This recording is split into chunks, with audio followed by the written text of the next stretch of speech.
নমস্কার, আমি ইতিকা। ইতিস কিচেনে সবাইকে ওয়েলকাম। তো আজকে আমি একটা নতুন রেসিপি নিয়ে চলে এসেছি। আজকে আমি বানিয়েছি হাঁসের ডিমের কারি।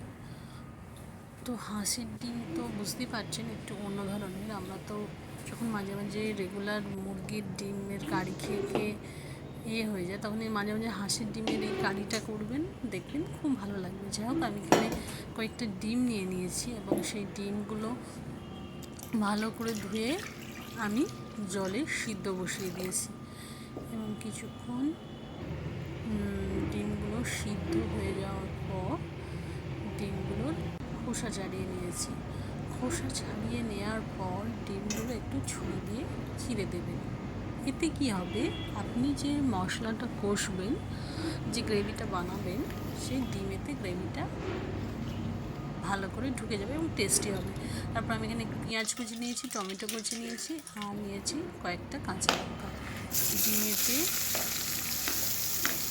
যাতে ভালো করে মশলাটা ঢুকে তার জন্য ওই ছুরিটা কেটে নিয়েছি। কেটে নেওয়ার পর আমি এবার কড়াতে পেঁয়াজ ভেজেছি।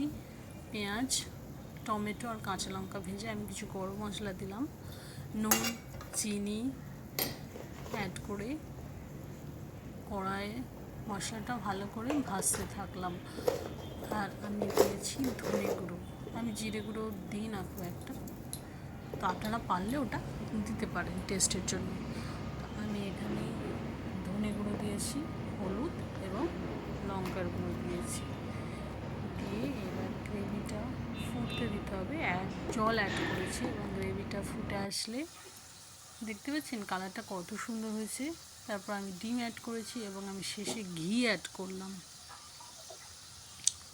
তো এবার আমার এগ কারিটা অলমোস্ট হয়ে এসছে।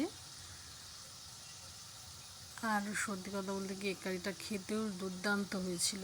আমি পরোটা দিয়ে খেয়েছিলাম, খুব ভালো হয়েছিল। তো বাড়িতে নিজেরাও ট্রাই করবেন এবং কোনো গেস্ট আসলে অনায়াসে এই রেসিপিটা আপনি রাখতে পারেন। Thank you for watching. Follow করে দেবেন এবং ভালো লাগলে কমেন্টে লিখবেন।